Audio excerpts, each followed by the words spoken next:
Hello everyone, welcome all of you again. जैसा कि आप पीछे मेरे देख पा रहे हैं थंबनेल, आज एक बहुत इंपॉर्टेंट सेशन है आप लोगों के लिए, क्योंकि अभी एफकेट का एग्ज़ाम हो गया, सीडीएस का एग्ज़ाम हो गया, तो आप लोगों का रिजल्ट आने वाला है। तो उसमें मैंने एक स्पेशल डाउट सेशन आप लोगों के लिए अरेंज किया है। आप इसको मैंने इसका नाम दिया मिथ्स वर्सेस फैक्ट, और मेरे साथ हैं स्पेशल गेस्ट आज major general NP Singh sir, retired BSM. तो उनसे जानेंगे, क्योंकि ये इन्होंने 2 टेन्योर किए हैं सिलेक्शन वेरियस सिलेक्शन बोर्ड में, और he is the founder of Kapurthala SSB board. तो जानेंगे बहुत सारी जो लोगों के डाउट रहते हैं, आप लोग जो पूछते रहते हैं क्लास में हम लोगों से कि सर ये एसएसबी में ये होता है, वो होता है, उसने ये कहा, उसने वो कहा। तो इन सारी चीज़ों का वन स्टॉप सॉल्यूशन आज हम लोग देने वाले हैं, और हम डिस्कस करेंगे चीज़ों को। ठीक है, तो बारी बारी से मैं जितने भी आपने मुझे क्वेश्चन भेज रखे हैं वो सारे क्वेश्चन मैं लूँगा, और मैं सर से उनके बारी बारी से आपके डाउट क्लियर कराऊंगा। और प्लीज़ अगर आप लोग चैनल पर नए हैं तो चैनल को सब्सक्राइब कर दें, बेल आइकन को प्रेस कीजिए, और एक लाइक तो बनता ही है। और सबसे पहले इस वीडियो को शेयर जरूर कर देना, क्योंकि बहुत सारे लोग, जो कि मैं भी पिछले 5-6 साल से बच्चों को पढ़ा रहा हूँ, तो मुझे लगता है कि बहुत सारे लोग जो मतलब रिकमेंड हो सकते हैं, just because of this myths, वो लोग सर आउट हो जाते हैं। तो उसी के रिगार्डिंग हम लोग चर्चा करेंगे। तो let us start with the main and the most important one, this is the stage 1 sir. तो सबसे पहले सर स्टेज 1 के बारे में हमें मतलब A to Z सारी बातें बताइए, जैसे जो इंपॉर्टेंट होती हैं, जो एक कैंडिडेट को फॉलो करनी चाहिए सर, कि वो जा रहा है तो कैसे प्रिपेयर करें, और क्या क्या उसको गलती नहीं करनी है सर, जो आमतौर पर मार्केट में हम लोग सो सो कॉल्ड कोचिंग एकेडमी है सर, जिनसे बहुत सारे लोगों का सिलेक्शन है जो रिजेक्शन में बदल गया है। तो प्लीज़ बताइए सर। मैं बताता हूँ आपको। गुड इवनिंग व्यूअर्स, मैं जनरल एनपी सिंह हूँ। मैं स्पेसिफिकली स्टेज 1 के बारे में बात करूँगा, बट ओवरऑल जो सबसे बड़ा मुद्दा ये है स्टेज 1 में, वो है आपका कम्युनिकेशन। जैसे ही आप जाते हो एसएसबी के लिए तो आपकी डॉक्यूमेंटेशन होती है, आप पर्सनल इन्फॉर्मेशन क्वेश्चनर PIQ भरते हो। उसके बाद आप जाते हो स्टेज 1 से पहले इंटेलिजेंस टेस्ट के लिए। जो इंटेलिजेंस टेस्ट है वो एक बहुत अहम हिस्सा है आपकी सिलेक्शन का।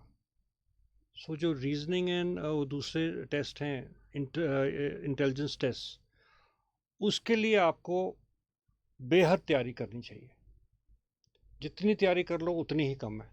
ये भी देखो, मैं कई बार आप लोगों को बोलता भी हूँ क्लास में कि OER is a very very important. बहुत सारे लोग बोलते हैं OER कभी चेक ही नहीं होता है। तो एक एक जो टास्क आपको मिलता है स्टेज 1 के अंदर, जो टेस्ट होता है, that is a very crucial advantage. तो इसके अंदर जो आपके इंटेलिजेंस टेस्ट यस होते सर। हैं, ये आपका तय करते हैं आपका फ्यूचर एसएसबी में और आगे की लाइफ के लिए। Yes sir. वो मैं बताता हूँ कैसे। जब आपका इंटेलिजेंस टेस्ट अच्छा होता है तो उस पर स्केल बनता है 1, 2, 3, 4 एंड 5। 1 to 5 बनता है सर। 1 to 5 बनता है। ओके। जैसे मान लो मैं हूँ, अगर मैं 5 हूँ तो मैं बहुत घटिया हूँ, मतलब लो इन IQ। लो इन IQ। और अगर मैं 1 हूँ तो मैं बहुत अच्छा हूँ। ये डिसाइड करता है आपकी चांसेस सिलेक्शन के लिए ऑल थ्रू आउट।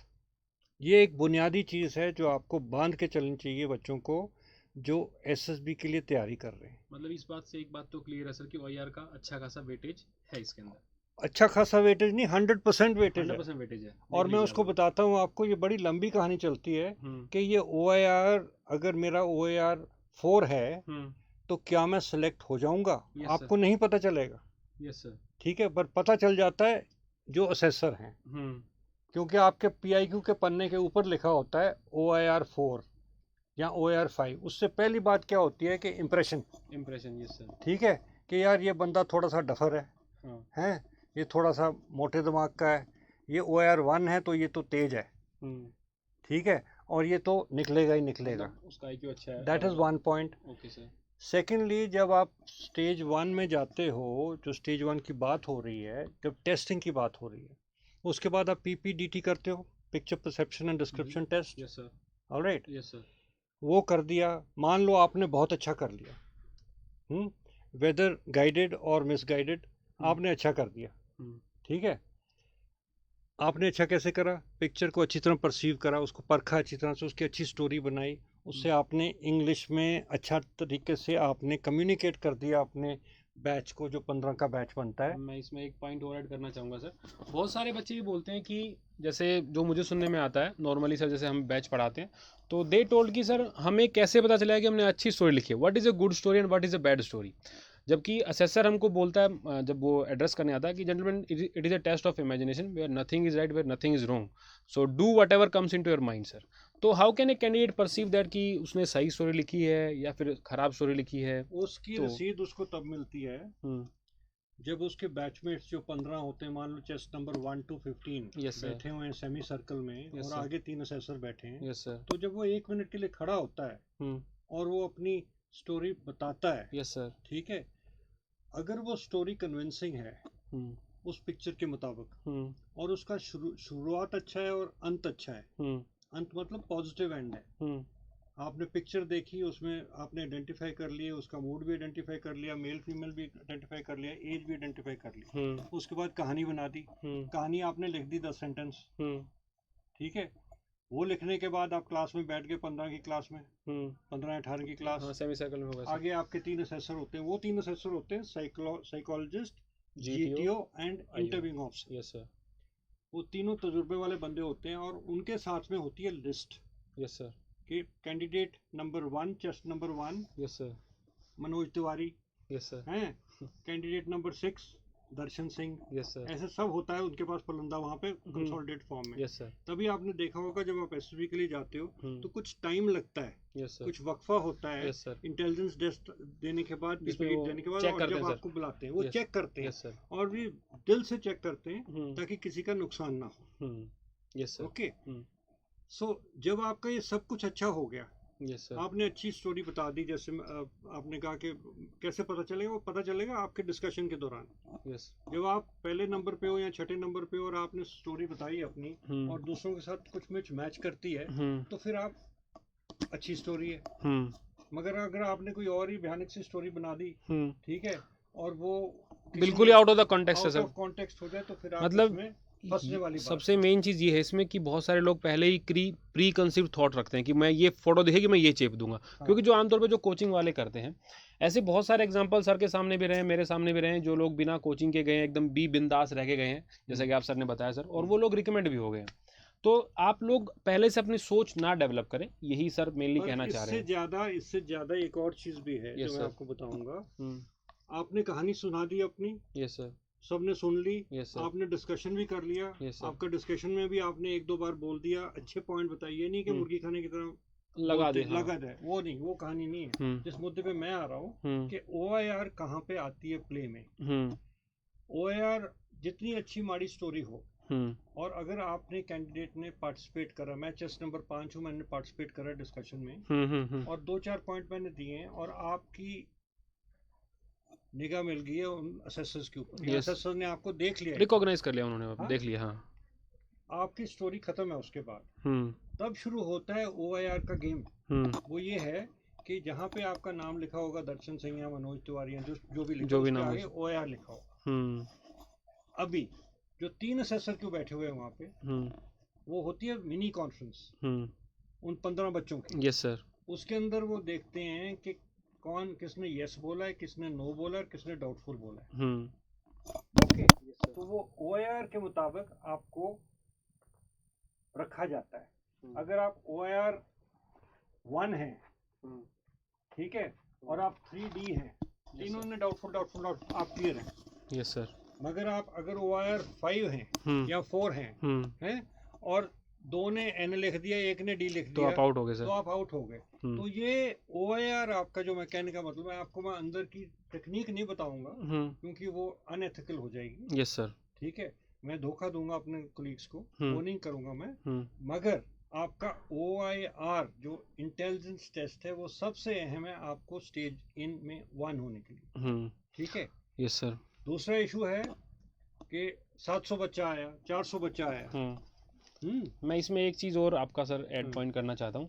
इसमें बहुत सारे लोग, मुझे ये सुनने को मिलता है बहुत सारे व्यूवर से कि वो कहना चाहते हैं कि सर OIR जो पहला स्टेज है ना, वो एक लक बेस्ड टेस्ट है, तो अगर हम मेहनत कर रहे हैं तो सर लक तो कहीं पे उसमें आ नहीं रहा है। अगर हमारी मेहनत अच्छी है, हमने अच्छे से अपना प्रोसेस को पढ़ा है और हमने वो इम्प्लीमेंट किया है, तो मुझे लगता है कि जो स्टेज बना है वो लक बेस्ड नहीं है सर।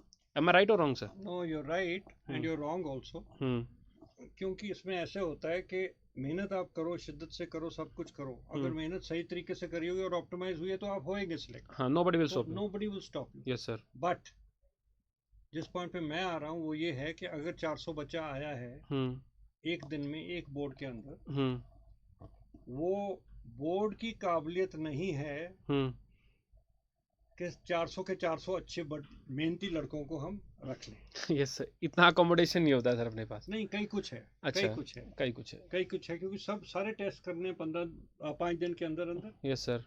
इंटरव्यूज करनी है, अगर 20 बच्चे रखें तो 20 घंटे। Yes sir.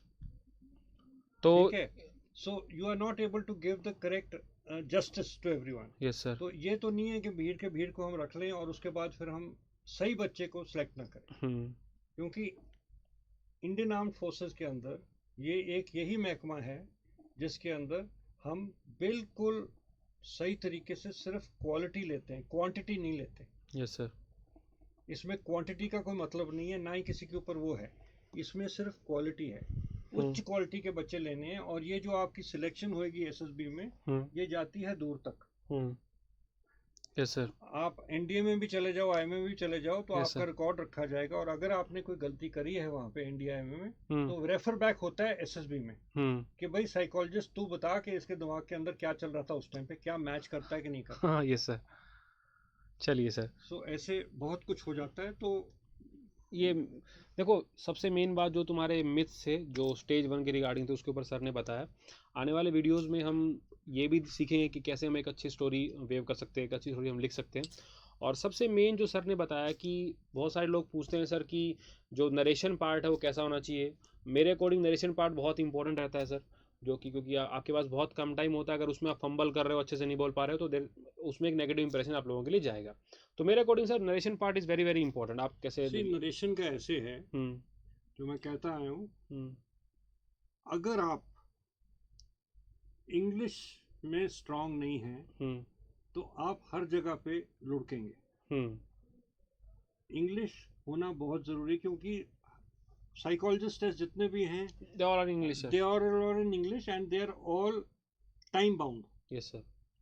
ठीक है, SRT, TAT, V8, WAT सब ले लो, सारे टाइम बाउंड है। और अगर आप इंग्लिश में सोचोगे नहीं और इंग्लिश में लिखोगे नहीं और इंग्लिश में बोलोगे नहीं, आपका सब कुछ मतलब कहीं ना कहीं हम सर जो देखो, अगर आप हिंदी में सोच रहे हो, यस सर, और सेंटेंस बनाना है आपने इंग्लिश में, तो उसका ट्रांसलेशन दिमाग में होगा ना, तो टाइम वेस्टेज होएगी। Yes sir. सो वो चक्कर है। उसी तरह जब आप ग्रुप डिस्कशन में बैठते हो स्टेज 1 में, 15 बच्चे बैठे हैं, कोई तो पटाख रहा है इंग्लिश में तोते के माफक बोल रहा है सर, कोई बेचारा गरीब गांव से आया हुआ है, बहुत तगड़ा, यस सर, जबरदस्त है, लेकिन वो बोल नहीं पा रहा है, नहीं बोल पा रहा, और ऊपर से उसके साइकोलॉजिकल दबाव में आ रहा है कि यार ये तो अंग्रेजी बोल रहा है, ये तो ऐसे क्लियर है, मैं तो ऐसे बैठी हूँ। सो इंग्लिश का कम्युनिकेशन आपकी सबसे अहम होनी चाहिए स्टेज 1 में सेलेक्ट होने के लिए। Yes sir.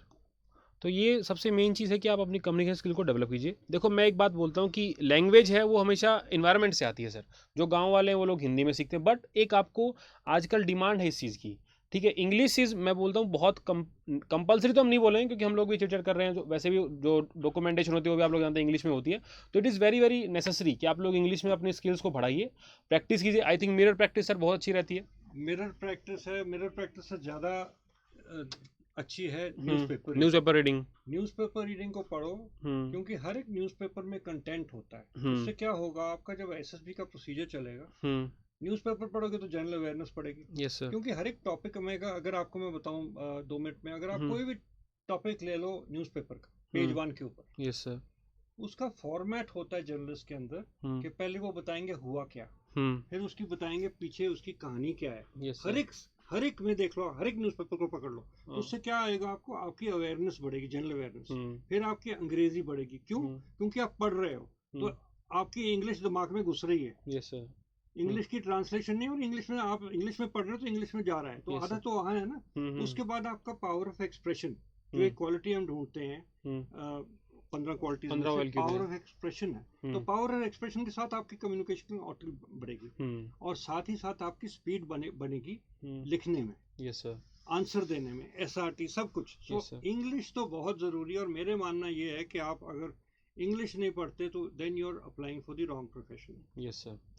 क्योंकि देखिए सबसे मेन क्या होता है ना कि लोग इसमें आंसर में कहाँ अटकते हैं, क्योंकि सर हर कोई सीबीएसई बोर्ड से आता है लेकिन फिर भी वो इंग्लिश नहीं बोल पा रहा, तो कहीं ना कहीं उसने कहीं ना कहीं कुछ ना कमी की है, और वो इंग्लिश नहीं बोलेगा तो फिर वो मौका नहीं मिला, कुछ भी और रीज़न रहा हो, लेकिन वहाँ पे आपको अकाउंटेबिलिटी तो आपकी बनेगी ना कि आप इंग्लिश बैकग्राउंड से आते हैं। चलो गाँव वाला बच्चा मान लिया थोड़ा बहुत फंबल कर जाए सर, लेकिन एक सीबीएसई बोर्ड का बच्चा जब आता है और वो नहीं बोल पा रहा, तो आप समझ पा रहे हैं कहीं ना कहीं उसमें दिक्कत है। और इंग्लिश अगर नहीं बोलेंगे तो फिर इन्वायरमेंट जैसा सर ने बताया कि हम कॉप अप नहीं कर पाएंगे, ठीक है ना, लैक ऑफ कॉन्फिडेंस पूरा चला जाएगा, नहीं बोल पाएंगे। तो ये पूरा स्टेज 1 की रिगार्डिंग था, हमने डिस्कस किया। मेरी एक और गुजारिश है इंग्लिश के बारे में, यस सर 2 मिनट लूंगा। ये मत समझना कि जो अंग्रेजी अच्छी बोल लेता है वो क्लियर है, हाँ, ये भी कॉम्प्लेक्स नहीं होना चाहिए। एसएसबी के दौरान बहुत तजुर्बे वाले बंदे बैठे वहाँ से सर, वो जान जाते हैं कि गांव की बैकग्राउंड क्या है, पीआईक्यू में लिखा भी होता है, हम माफी गलती भी देते हैं, मगर जहाँ माफी गलती नहीं दी जा सकती वो है साइकोलॉजिस्ट टेस्ट में, जहाँ उसमें हाथ से लिखना है, टाइम बाउंड है। Yes sir, you know. मगर ये वहम दूर कर लो अपना कि यार वो इंग्लिश अच्छी बोल देता है वो तो पक्का सेलेक्ट होगा, वो पक्का सेलेक्ट नहीं होगा, कोई पक्का सेलेक्ट नहीं होता, उसको तकड़ी से तोला जाता है 15 क्वालिटियों में और बराबर की क्वालिटी। मतलब एक बात तो कंफर्म है सर कि मैं अपने व्यूवर को बताना चाह रहा हूँ कि जो लोग भी डिफेंस की तैयारी कर रहे हैं, पहली बात तो ये अंग्रेजों की भर्ती नहीं है कि इंग्लिश के बेस पे आपका सिलेक्शन हो जाए, there is nothing like that. English we are looking for a 15 OLQ, जो क्वालिटी हमको देखनी चाहिए, उसके ऊपर ये पूरा असेसमेंट बेस है, उसमें मीडियोकर, हमें फन्ने खानी चाहिए फौज में। मतलब वी आर लुकिंग फॉर, बोलते हैं ना कि सर फौज की भाषा में एक जुगाड़ टाइप, मतलब सारी चीज़ों में जो अपने आप को अडेप्ट कर ले, फ्लेक्सिबल हो, एडजस्टेबल हो, तो we are looking for that kind of personality. तो जो लोग विलेज बैकग्राउंड से, उनको घबराने की जरूरत नहीं है, ठीक है, कोई भी मतलब ऊपर से सीख के नहीं आता, अगर हम मेहनत करें कंटिन्यूसली और अगर आप हमारे साथ जुड़े रहेंगे तो मैं आपको बहुत सारी, जैसे सर हैं तो और भी जो अदर पर्सनैलिटीज़ आएंगे उनके साथ मिलकर आपको पूरे आपका जो पर्सनैलिटी असेसमेंट होता है उसको डेवलप करने की पूरी कोशिश करेंगे। और यही अनअकैडमी का मेन मोटो, आप लोग जानते हैं कि आप लोगों को जो मिथ्स हैं, जो आपके माइंड में कचरा भरा हुआ है सर, जो कोचिंग सेंटर से लोगों ने ले लेके और बार बार वो आउट हो रहे हैं, तो ये सबसे मेन रीज़न है सर। एक चीज़ मैं और डिस्कस करना चाहता हूँ, जो बच्चे मेरे से कई बार डिमांड करते हैं, जैसे हम लोग पढ़ा रहे हैं सर, या फिर ऑफलाइन भी जो बच्चे आते हैं, ऑनलाइन भी, मतलब एक अच्छा खासा क्राउड ये बोलता है कि सर ऐसा कोई है, आप मुझे बताओ कि मैं खाऊं और पास हो जाऊं, मतलब वो कैप्सूल की उम्मीद कर रहे हैं सर, कि ऐसा कोई मैजिकल कैप्सूल होता है कि हम लोग खाएं और एकदम से ही हम लोग रिकमेंड हो जाएं। दूसरा एक डाउट ये है सर, कुछ लोग बोलते हैं इसमें जुगाड़ चलता है, तो मैं पर्सनली इस बात से कभी एग्री नहीं करता हूँ, इसके अंदर जुगाड़ चलता है। This is a beauty of this process is completely on sir, एकदम फेयर, आपको बताता हूँ, फेयर है सर। हाँ, मैं आपको बताता हूँ, बताइए सर। कोई कैप्सूल नहीं है, कोई पुड़िया नहीं है, कोई जादू की छड़ी नहीं है जिससे आपको सिलेक्ट हो जाएंगे आप। मेरा इंटरव्यूज में 10,000 से ऊपर का तजुर्बा है दोनों सिलेक्शन सेंटर्स में। Yes sir, Allahabad and Kapurthala sir, Allahabad and Kapurthala, and उसके बाद भी, और मैं बद्दी यूनिवर्सिटी में रजिस्ट्रार भी रहा हूँ, वहाँ पे भी मैं ये करता रहा हूँ। Yes sir.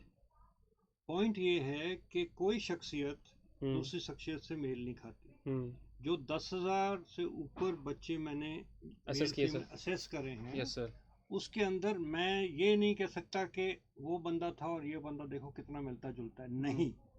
सो देयरफॉर जब वो पुड़िया की बात आती है ना, तो कोई ऐसी पुड़िया तो है नहीं जो यूनिवर्सली एप्लीकेबल हो। यस सर, है, हर एक बीमारियों को दूर करने के लिए एक पुड़ी खा लो तो काम चल, अभी तक तो बनी नहीं, आगे बन जाए तो पता नहीं। Yes sir. So you have to be very careful कि पहले जो असेसर है या साहब हैं या मैं हूँ, मेरे को देखना है कि आपकी काबिलियत क्या है, आप क्या शख्सियत है, आपके एनालिसिस करके कि आपकी स्ट्रेंथ और वीकनेस क्या है, उसके बाद में आपको ढालना उस रास्ते से, उस तरीके से गाइडेंस देते हुए।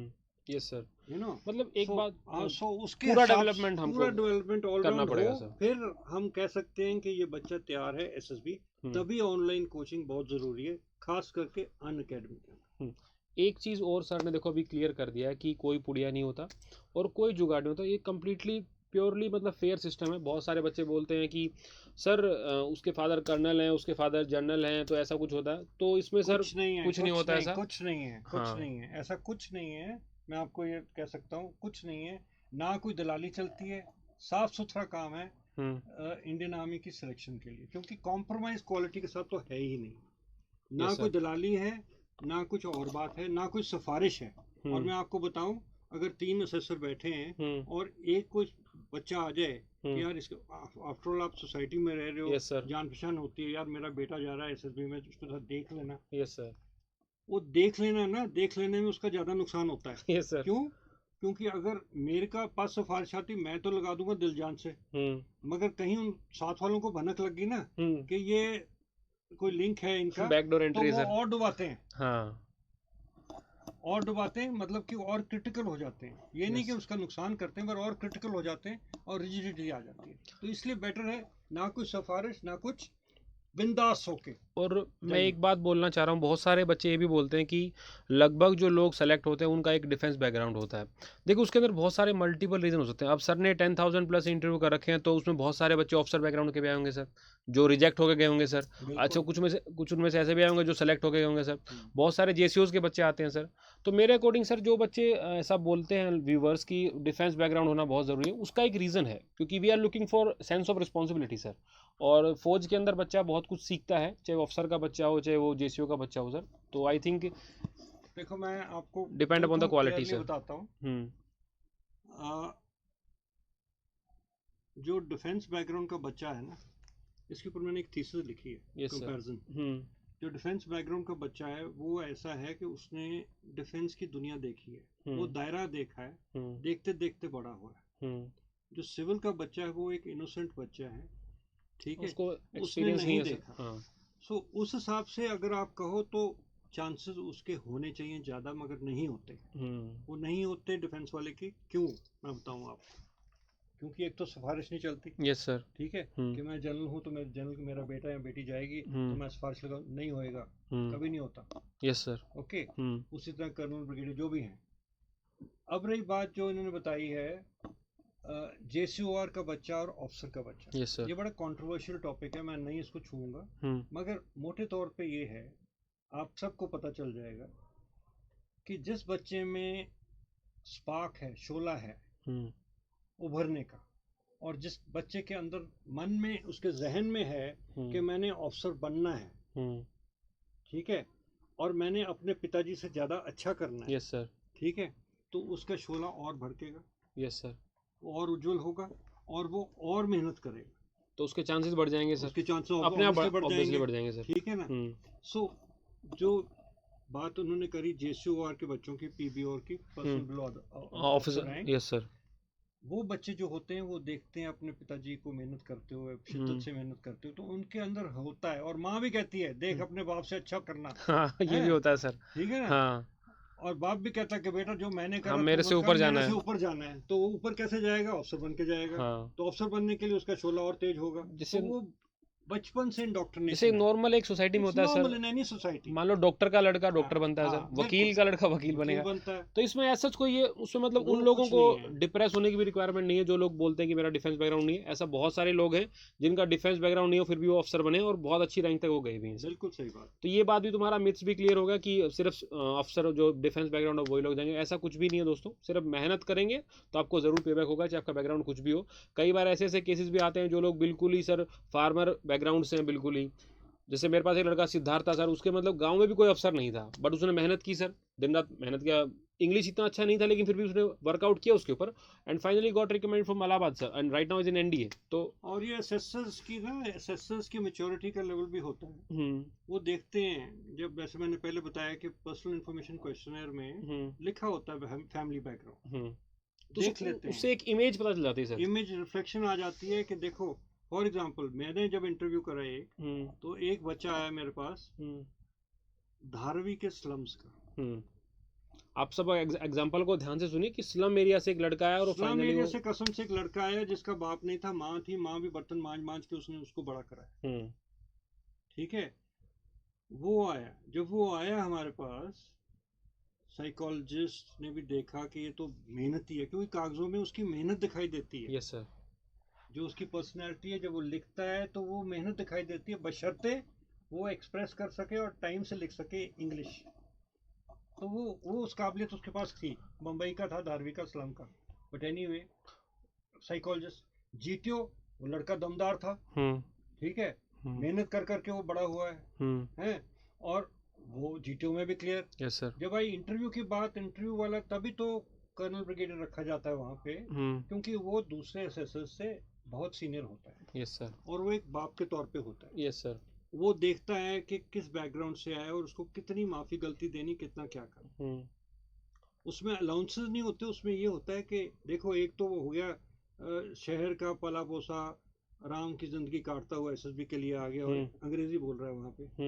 एक हो गया जो घसीट घसीट के बेचारा अपनी मेहनत से, हमको वैसे लड़के चाहिए, हमको शिद्दत वाले चाहिए। मतलब ये भी क्लियर है कि सिंपैथी बेस पे कभी सिलेक्शन आपको नहीं मिलेगा, नहीं मिलती। आप किस बैकग्राउंड से आ रहे हैं डजंट मैटर, आप 5 दिन में कैसा परफॉर्म कर रहे हैं सर, कैसा आप रिफ्लेक्ट कर रहे हैं, वो सबसे बड़ी मेन चीज़ है। ठीक है, तो पहली बात तो ये, आप लोग बहुत सारे बच्चे बोलते हैं कि मैं बहुत पुअर बैकग्राउंड से हूँ, तो आपको कोई वहाँ पर नहीं मिलेगा। आप पुअर बैकग्राउंड से, देखो एक बात बहुत ट्रू है सर, सोसाइटी के अंदर भी आप पैदा किस घर में वो डिपेंड नहीं करता सर, आप मतलब लाइफ कैसा जी रहे हो, आपने कैसा उसके अंदर वर्कआउट किया लाइफ के अंदर, वो सबसे बड़ी मेन चीज़ है सर। बिल्कुल सही। उसके बाद सर मैं नेक्स्ट क्वेश्चन पे आऊँगा। बहुत सारे बच्चे बोलते हैं सर एसएसबी के लिए कोई बुक है। जनरली मैंने भी बहुत सारे सर जो एक्स जीटीओ रहे हैं या एक्स साइकोलॉजिस्ट है, मैंने उनसे चर्चा की सर, तो उन्होंने मुझे, कई लोगों ने बोला कि अगर मैं किताब लिखने लगूँ प्रतीक में, तो मुझे लगता है कि मैं 3 पेज भी नहीं लिख पाऊंगा, क्योंकि इस complete depend upon your personality assessment sir. इसके ऊपर सर बहुत सारी किताबें मार्केट में हैं, कोई किसी नाम से, कोई किसी नाम से है सर। तो आपको लगता है सर कि कोई स्टडी मटेरियल है ऐसा एसएसबी के लिए जिसको आप पढ़ें तो आप पास हो जाएं सर? देखो ऐसे है, मैं किसी को रूल डाउन नहीं करूंगा। Yes sir. जो इंसान इच्छुक होएगा ना, वो हर तरीके आजमाएगा अपने पास होने के लिए एसएसबी। Yes sir. बेशुमार बुक्स हैं, ठीक है, इंडिविजुअल के ऊपर डिपेंडेंट है कि उस पर्सनालिटी ने उसके अंदर से बुक्स में से क्या निचोड़ना है। यहाँ तो वो रट्टा मास्टर होएगा, रट के जाएगा तो वो लुढ़केगा। यस सर, फेल हो जाएगा सर, फेल हो जाएगा। मगर अगर वो गाइडलाइंस लेता है किसी किताब में से, तो वो भी हर्ज नहीं है, क्योंकि मार्केट में हम रोक तो सकते नहीं है। ठीक है, कि भाई तू ये मत पढ़ और ये पढ़, नॉवल तो है नहीं ये। ठीक है, जो गाइडलाइंस दिए वो स्टैंडर्ड सब में दिए। तो अगर गाइडलाइंस के लिए आप कर रहे हो कि यार टेस्ट में होता क्या है, वो बेशक करो, मगर वो घुंडियां कोई नहीं आपको बताए। Yes sir. सो इसलिए बुक्स का कोई फायदा नहीं है, गाइडेंस बहुत जरूरी है। और guidance the best form of guidance मैं बता रहा हूँ आपको। ये नहीं कि मैं अनअकैडमी के साथ जुड़ा हूँ आज, तो आई एम सेइंग नहीं, ये तो it is the true word best sir. Form of online training is through online. And you know that Unacademy is the biggest platform. दोस्तों ये नहीं कि हम लोग ऐड कर रहे हैं, डेफिनेटली हम इस कंपनी में काम कर रहे हैं, लेकिन हमें पता है हम किस स्टैंडर्ड के ऊपर काम कर रहे हैं। ठीक है, दूसरी चीज़, जैसा कि हम लोगों ने डिस्कस किया बुक्स के बारे में भी, और एक चीज़ मैं और डिस्कस करना चाहता हूँ जो बच्चे आमतौर पर क्लासेस में पूछते भी हैं मुझसे, कि देखो 2 वर्ड हैं सर, एक होता है कोचिंग वर्ड, एक होता है कोच कैंडिडेट सर। बिल्कुल उसको रटा दिया कि A for apple, B for boy sir, वो वहाँ जाके बिल्कुल बोलता है, जैसा कि बहुत सारे लोग हैं। आप लोग मुझे एक बात है, इतनी सारी कोचिंग अकेडमी है, उसमें से यार तुम मुझे एक बताओ, 100 बंदों के बैच होते हैं, 15 डेज़ के लिए वो रिकॉल करते हैं सर, तो 15 डेज़ में कितने पास होते हैं? क्या दिखाया जाता है सर आमतौर पर कोचिंग सेंटर में कि इतने बच्चे पास हुए? आपने कभी ये बताया इतने फेल हुए? रेशो नहीं बताते, रेशो कोई नहीं बताएगा सर, कोई रेशो नहीं बताएगा। अब आप लोग खुद आइडिया लगाइए, दिल्ली में मुखर्जी नगर में मैंने बहुत सारे इंस्टीट्यूट में पढ़ा है, और चंडीगढ़ भी मैंने देखा है, मतलब हर जगह देखा है, लेकिन कोई ये नहीं बताया कि मेरे यहाँ से इतने फेल हुए, बस इतने पास हुए। तो ओवरऑल सर ये पर्सनैलिटी असेसमेंट, अगर एक बच्चा मान लो एक कैंडिडेट तैयारी कर रहा है, एक चैप अगर तैयारी कर रहा है, तो इस चीज़ को ग्रूम करने के लिए आपके हिसाब से कि कितना टाइम पीरियड इनफ होगा? मान लो मेरा एसएसबी अभी आने वाला है फॉर एग्जाम्पल, तो मैं कितने महीने पहले से मैं उसकी तैयारी करना शुरू करूँ सर? ये बहुत इंपॉर्टेंट इशू है सर, इसके ऊपर बताइए। मैं इसको दोहराऊं आपको, personality development doesn't come easily. Yes sir, आसानी से नहीं आती, it will always take time. आप अगर जानते हो तो एक बच्चे की पर्सनालिटी 3 साल में जम जाती है। यस सर, सील हो जाती है उसकी पर्सनालिटी। उसके बाद वो सिर्फ डेवलप करता है उसको। जन्म से लेकर 3 साल या 5 साल तक उसकी पर्सनालिटी बन चुकी होती है। यस सर, जो मैं आज हूँ वो मैं 3 या 5 साल के अंदर अंदर जो मैंने, वो मेरा बेस बन चुका है। yes, उसके बाद आप सिर्फ इम्प्रूवमेंट कर सकते हो। यस सर, ठीक है, एग्जैक्टली सर। रही बात इंस्टीट्यूट्स की, कोचिंग की, जो भी है, मेरे को कोई उनके साथ वो नहीं है। ठीक है, सब अच्छे हैं, बट जैसे प्रतीक ने बताया, उनका रेशो तो देखो। Government owned preparatory institutes, yes sir, armed forces preparatory institute, yes sir, ठीक है, 6 से 7 साल से तमाशा कर रहे हैं। यस सर, ठीक है, बच्चों को भर्ती कर लेते हैं, पहले तो एक वो एग्जाम रखते हैं, एंट्रेंस एग्जाम। यस सर, उसमें से फिर वो 150-200 बच्चा रख लेते हैं। यस सर, 150-200 बच्चे को क्या करते हैं, वो पर्सनैलिटी डेवलपमेंट के लिए उनको सुबह गेम और शाम को गेम खिलाते हैं, साथ में कदम ताल भी, ड्रिल भी करवाते हैं, वर्दी भी पहनाते हैं, वो सब ठीक है, बहुत अच्छी बातें हैं। यस सर, मगर बात क्या है कि सिलेक्ट कितने हुए, सबसे बड़ी मेन चीज, सबसे बड़ी मेन चीज, और रेशो क्या था। इंस्टीट्यूट में जाने का कैंडिडेट या एस्पिरेंट को फायदा तब है कि अगर उसने उसमें से कुछ निकालना है। यस सर, ठीक है, उसकी खुद की पर्सनैलिटी डेवलप तब होगी, और जो टाइम पीरियड की बात है वो तब होएगी जब वो खुद अपने जहन से अपने आप को सुधारना करे। फॉर एग्जाम्पल मैं तौर देता हूँ आपको, कोई टाइम पीरियड नहीं ले डाउन कर सकते, 6 महीने, 3 महीने, 2 महीने, 1 महीने। Yes sir. बट अगर आप सिंसियर हैं आपके एम में, अपनी गोल में कि मैंने एनडीए में जाना है या एसएसबी क्लियर करना है किसी भी एंट्री में, yes sir, so I will start reading the newspaper. Yes sir. मतलब हमें सर डे वन से उसके ऊपर काम करना, से आपने शिद्दत से उसके ऊपर करना काम है, करना शुरू, और आपने अपने आप को रसीद आ जाएगी। मैं आपको देता हूँ एक्सरसाइज एक, अभी देता हूँ, जो मैं सबको बताता हूँ। आप 20 वर्ड अच्छे चुन लो, 20 वर्ड्स यस सर, एक कागज पे लिख लो। आप वो 20 वर्ड्स के 5-5 सेंटेंस डेली बनाओ। यस सर, ठीक है, और अपने दोस्त से पढ़वाओ, हैं, वो आपको बता देगा कि आप कितने गहराई में हो। यस सर, ठीक एक है, खुद ही असेसमेंट हो जाएगा उसका, खुद असेसमेंट हो जाएगा, और 1 महीने के बाद आपकी पर्सनैलिटी अपने आप, क्योंकि जब आप अच्छा सोचोगे ना तो अच्छा ही लिखोगे, और वो उन्होंने ऊपर से तो गहरे नहीं है वर्ड्स, वो वर्ड्स वो ही हैं। ठीक है ना। एक चीज़ मैं, जो बच्चे मुझसे बहुत पूछते हैं सर, और मैं भी आपसे मेरा डाउट क्लियर करना चाहूँगा, एक हर कोई कहीं भी आप चले जाए सर, हर कोई बोलता है थिंक पॉजिटिव, थिंक पॉजिटिव। तो मेरे से एक बच्चे ने कह दिया एक दिन, सर ये व्हाट इज़ द, आप डिफाइन करो पॉजिटिव को, कोई डेफिनेशन नहीं है। What is negative, there is no definition sir.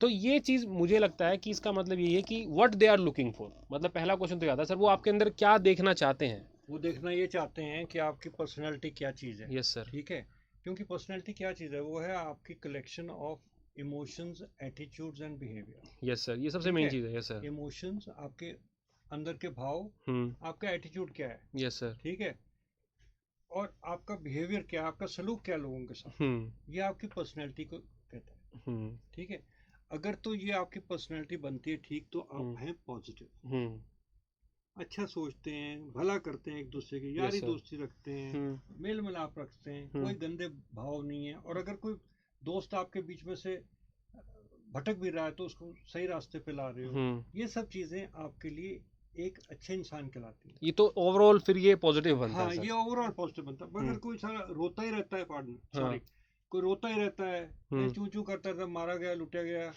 है ही नहीं, कैसे होगा, ये क्यों करूं मैं यार, ये आज क्यों करूंगा, कल करूंगा, तो वो है नेगेटिव है सर। और वही चीज एसएसबी में निकल आती है, निकल के आती है सर। सो आपको, अगर आपने एसएसबी क्लियर करना है तो आपने खुश रहना है, हर एक चीज का अच्छा देखना है, हर एक चीज में, और जो खराब भी है उसको अच्छाई में कन्वर्ट कैसे, मतलब जो आपके अंदर कमी है उसको भी आपको सुधारना है, और एक ओवरऑल आपको अपनी तरफ से बेस्ट ये देना है कि मुझे सेलेक्ट होना है और मैं दिलो जान से उसके लिए काम कर रहा हूँ। एक चीज़ मैं आपको बता दूं, जितने व्यूअर देख रहे हैं, कि कुछ भी इम्पॉसिबल नहीं है। इवन इम्पॉसिबल का मतलब ही आई एम पॉसिबल होता है सर। ऐसे बहुत सारे लोग रहे होंगे जो 10 बार आए होंगे सर, फिर भी नहीं हो पाए। बिल्कुल, जैसे मैं मेरा एग्जांपल दे रहा हूँ, even I fail 14 times sir. बिल्कुल आए, तो but that doesn't mean you are an unsuccessful. Yes sir.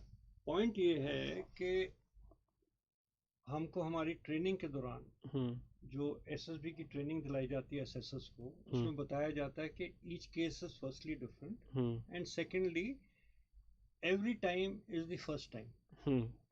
ठीक है, मगर बात ये भी है, यस सर, कि हम देखते हैं कि हाँ भाई, क्योंकि मैंने तो आपकी इंटरव्यू पहले नहीं ली ना, आप तो ब्रांड न्यू है मेरे पास, और पीआईक्यू में भी पूछते हैं वो कहाँ आपने करी है पहले, फिर वो कोरिलेट करते हैं। मतलब सेम असेसर दोबारा असेस नहीं कर सकता। ठीक है, सो आपके लिए तो मेरे लिए ब्रांड न्यू केस है ना, अगर मैंने आपकी इंटरव्यू लेनी है। तो मैं ये कहना चाह रहा हूँ लोगों से, जो भी जितने भी डिफेंस एस्पिरेंट हैं, कि वो ये सोच के ना जाए कि मैं रिपीटर हूँ तो मैं सेलेक्ट नहीं होगा।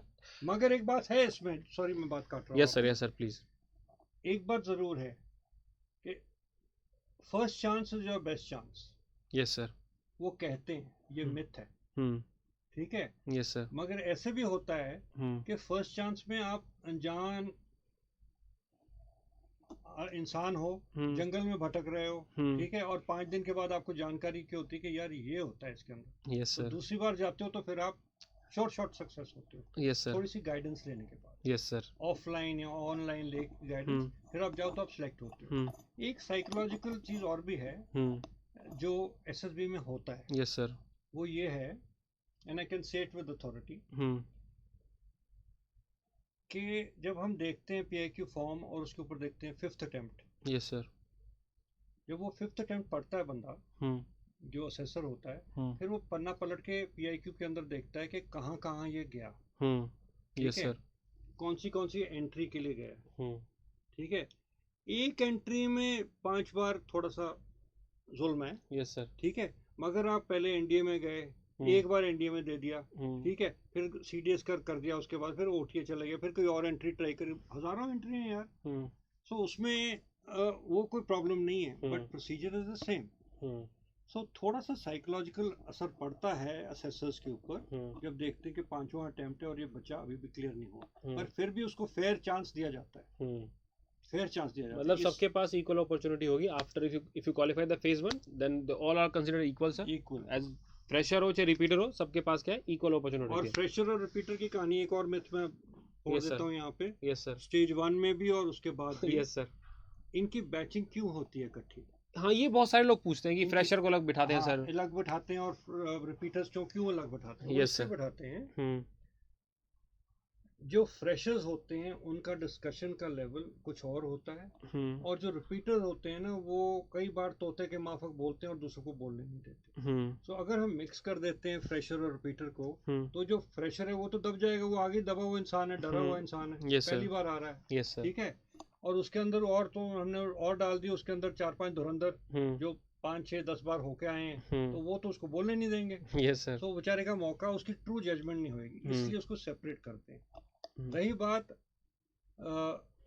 स्टेज 2 में, यस सर, स्टेज 1 सिलेक्ट होने के बाद, यस सर, उसमें ये होता है कि जो ग्रुप डायनामिक्स हैं, यस सर, जब GTO अपनी टेस्टिंग करता है, तो ग्रुप डायनामिक्स में जो फिर से वही फ्रेशर्स जो होते हैं उनके रिएक्शंस रिस्पॉन्सेज अलग होते हैं, और जो रिपीटर्स होते हैं क्योंकि वो देख चुके होते हैं, हाफ टास्क, कमांड टास्क, सब कुछ देख चुके हो, तो उनका तौर तरीका अलग होता है। Yes sir. तो तभी उनको लेवल प्लेइंग प्लेटफॉर्म में लाने के लिए, मतलब दोनों एंड इक्वल रहे सर, इक्वल रहें, ताकि सिलेक्शन भी बराबर हो, फेयर रहे, जहाँ तक फेयरनेस है। तो SSB बेशक आप जाएं, मतलब ये एक ये सिस्टम की ब्यूटी है सर, ये इट्स वेरी ब्यूटीफुल। और मुझे लगता है कि इतना अच्छा असेसमेंट आप कहीं भी जाके देखिए, आपको इतना मतलब एडवेंचर चीज़ें करने को मिलेंगी सर GTO में, like completely group dynamics based. और जैसे हाफ ग्रुप टास्क हो गया सर, कमांड टास्क हो गया, इंडिविजुअल ऑब्स्टेकल, मतलब हर जगह पे आपका एक इंपॉर्टेंस चेक होता है। कुछ लोग बोलते हैं, जैसे सर एक मिथ हो रहा था साइकोलॉजी को लेकर, जब हम साइकोलॉजी टैट वैट SRT की बात करें, कि टैट इज इंपॉर्टेंट, वैट इंपॉर्टेंट नहीं है, SRT कुछ भी नहीं है, मैंने 30 अटेम्प्ट किया, मैंने 50 अटेम्प्ट किया। तो यहाँ पर क्या है ना सर, बच्चे लोग कंपेरिजन करते हैं कि वो जो रिकमेंड है उसने 50 किए थे, इसलिए मुझे 50 करने जरूरी है। तो मैं कई बार ये मुझे भी लगता है सर, जैसे फिंगरप्रिंट होते हैं हमारे, सेम नहीं होते सर, इसी प्रकार हर एक का पर्सनैलिटी कुछ और होता है, तो हमें कॉपी नहीं करना चाहिए दूसरे को sir. Am I right sir? Copy तो बिल्कुल नहीं करना चाहिए, और नंबर्स भी कंपेयर नहीं करने चाहिए। yes, क्या पता उसने 60 लिखे हैं तो 60 के क्या कचरा लिखा है, यस सर, और उसने 15 लिखे हैं और 15 में क्या उसने क्वालिटी लिखी है सर, क्वालिटी लिखी है। Yes sir. एंड जान जाते हैं लोग, जब डिस्कशन होता है कॉन्फ्रेंस में, तो जान जाते हैं लोग कि यार इसकी बैकग्राउंड ये है, क्योंकि जो PIQ फॉर्म होता है, यस सर, वो सिर्फ इंटरव्यूइंग ऑफिसर और साइकोलॉजिस्ट के पास होता है। Yes sir, it's not there with the GTO।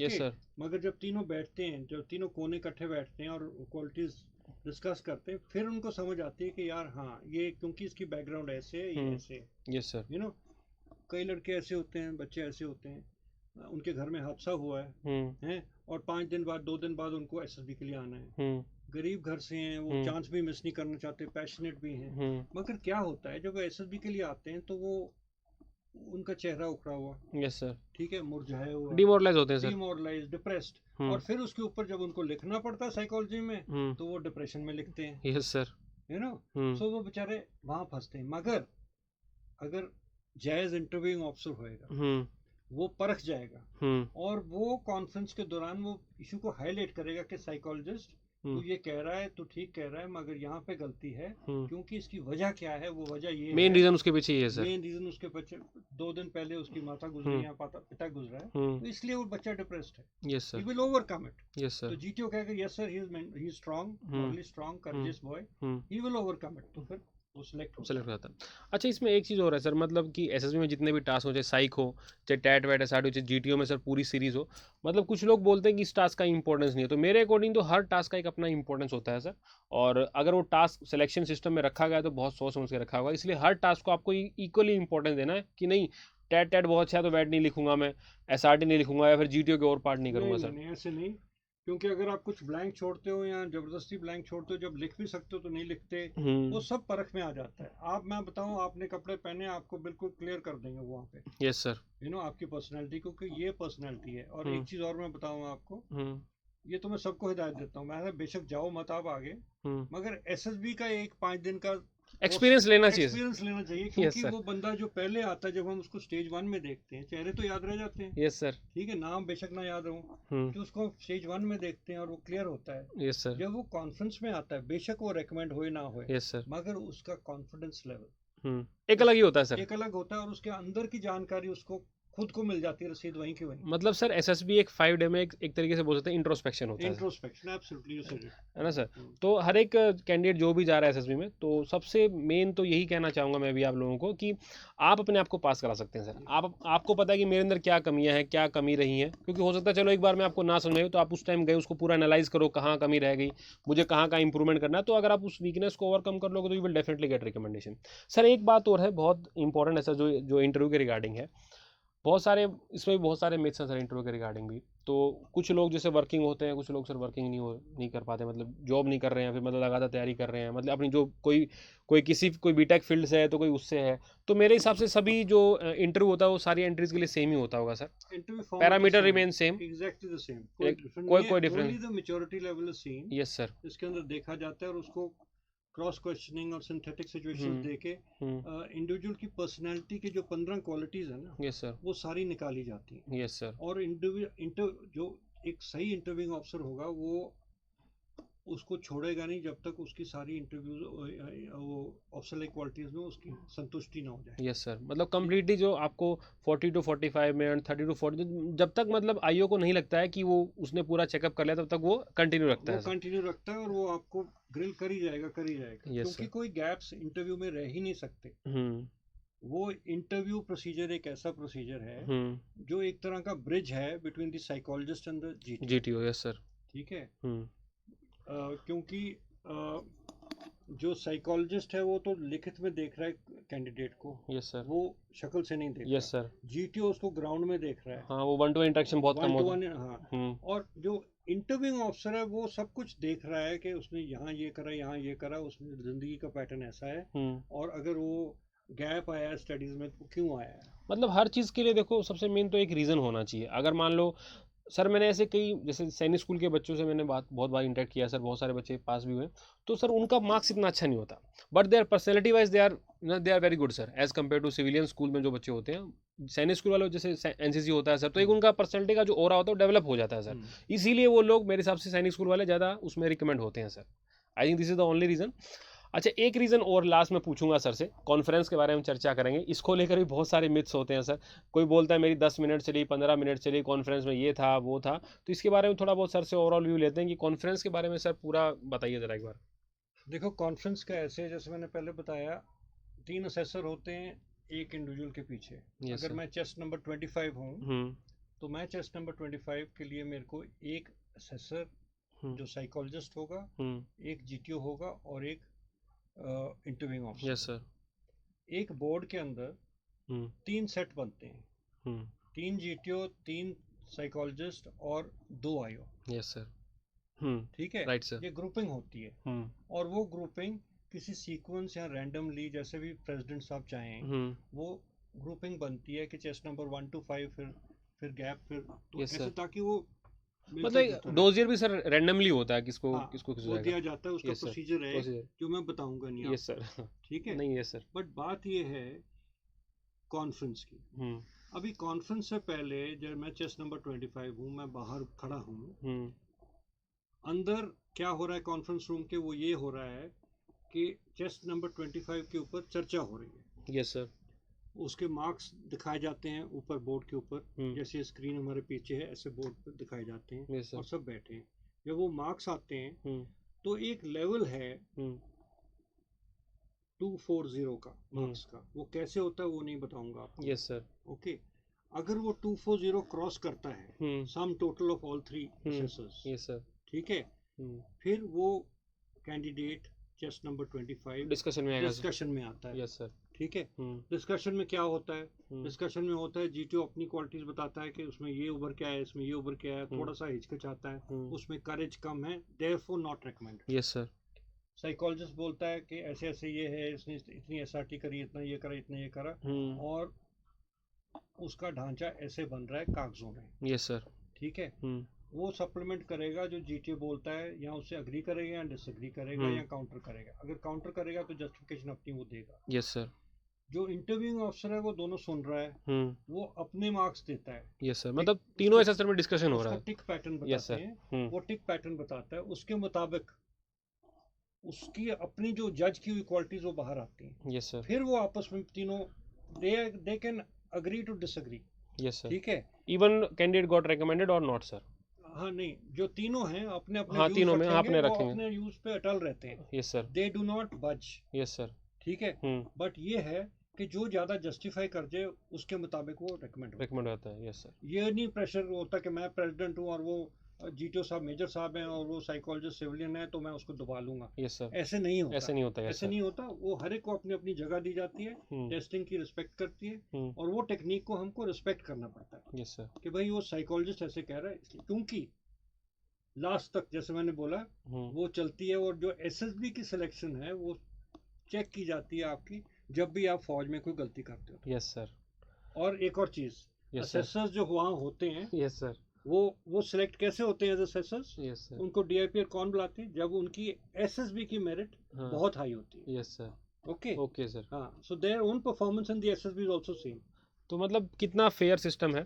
और बहुत सारे डाउट हम लोगों ने सर से पूछे हैं और बहुत सारे डाउट आपके क्लियर भी होंगे। अगर फिर भी आपको कोई डाउट आता है तो प्लीज़ ज़रा कमेंट बॉक्स में नीचे ज़रूर शेयर कीजिएगा अपने डाउट, पूछिए ज़रा एक बात, आपको रिप्लाई हम लोग करेंगे।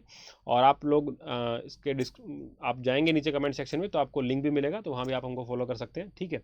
और जल्दी ही सर हम नया बैच भी इंट्रोड्यूस करेंगे आप लोगों के लिए, एसएसबी के लिए, जिसमें आपको pinpoint strategy, focus as a laser बोलते हैं ना, बिल्कुल वैसे आपको पढ़ाया जाएगा। और आपकी पर्सनैलिटी ग्रूमिंग को लेके बहुत सारी हम लोग एक्टिविटीज़ करेंगे। मैं भी आपको प्रैक्टिस कराऊंगा, सर भी साथ रहेंगे पूरा। तो पूरा अनअकैडमी का शोरे जो चैनल है पूरा एकदम छाने वाला है। और आने वाले टाइम में अभी एफकेट का रिजल्ट भी आएगा सर, सीडीएस का भी आएगा, तो मल्टीपल एंट्रीज आप लोगों की आने वाली हैं। तो प्लीज़ आप लोग रेडी रहिए और अनअकैडमी को सब्सक्राइब कर लीजिए। तो जय हिंद, और आने वाले टाइम में नए वीडियो के साथ जल्दी आपके साथ हाजिर होंगे। ठीक है, thank you so much. Thank you.